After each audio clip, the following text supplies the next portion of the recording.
নমস্কার বন্ধুরা, Pihu and Minos কিচেনে জানাই সকলকে স্বাগত। আজকের রেসিপি চিকেন বল কারি। তার জন্য আমি ফার্স্টে 300 গ্রাম মতো চিকেনকে মিক্সি করে রেখেছিলাম। তার মধ্যে দিয়েছি হাফ চা চামচ সয়া সস, হাফ চা চামচ ভিনেগার, একটা ডিম ফেটিয়ে দিয়ে দিয়েছি, একটা পেঁয়াজ কুচি করে নিয়েছি, আর দুটো লঙ্কা কুচিয়ে নিয়েছি, আর দিয়ে দিচ্ছি স্বাদ মতো লবণ, আর দিয়ে দিচ্ছি লঙ্কার গুঁড়ো। এইগুলোকে ভালো করে একটু মেখে নিয়েছি। অবশ্যই সেটা কাশ্মীরি লঙ্কার গুঁড়ো নিয়েছি, যেহেতু কাঁচা লঙ্কা দেওয়া আছে। দিয়ে এটাকে একটু ভালো করে মেখে রেখে দিচ্ছি। মেখে রেখে দিয়ে 5 মিনিট মতো রেখে দিয়েছি। তারপর হাতে তেল একটু মাখিয়ে নিয়ে এগুলো বল বল আকারে গড়ে নিয়েছি। দিয়ে কড়াইতে জল গরম করতে দিয়েছি।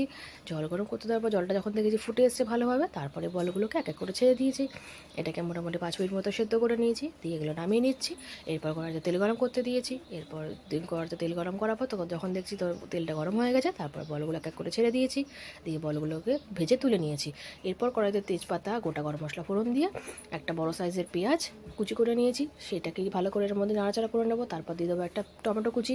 টমেটোটা মিডিয়াম সাইজের নিয়েছিলাম।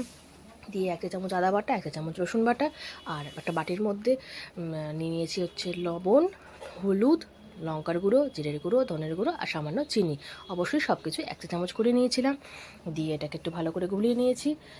দিয়ে এই যে মশলাটা, এই যখন দেখেছি পেঁয়াজটা ভালোভাবে ভাজা ভাজা হয়ে এসছে, এরপরের মধ্যে মিশিয়ে নিচ্ছি।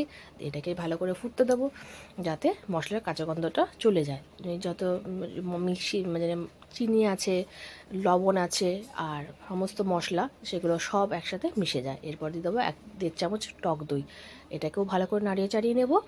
দিয়ে মশলাটা ভালো করে কষাতে থাকবো যতক্ষণ না মশলা দিয়ে তেল ছাড়ে। ভালো করে কষিয়ে নেওয়ার পর এর মধ্যে দিয়ে দেবো একটু কাশ্মীরি লঙ্কার গুঁড়ো। কাশ্মীরি লঙ্কার গুঁড়োটা দিয়ে এটাকেও ভালো করে নাড়িয়ে নেব। একটুখানি ভালো করে নাড়িয়ে চাড়িয়ে নেওয়ার পর যতক্ষণ একটু মনে হবে যে নাড়িয়ে এটা মশলাটা মানে আছে, ভালো করে তেল ছাড়ছে, ততক্ষণটাকে কষিয়ে নিচ্ছি। তারপরে দিয়ে দেবো যে চিকেন সেদ্ধ করেছিলাম, সেই যে স্টকটা ছিল সেটাকে আর ফেলিনি আমি, সেটা এর মধ্যে যোগ করে দিচ্ছি। কারণ শুধু শুধু চিকেনে সেদ্ধ করা জলটাকে ফেলে দেবো কেন, তাই ওটাকে আর ফেলিনি। আর গরম জলও ছিল, এটা দিলে এর মধ্যে টেস্টটাও বাড়বে।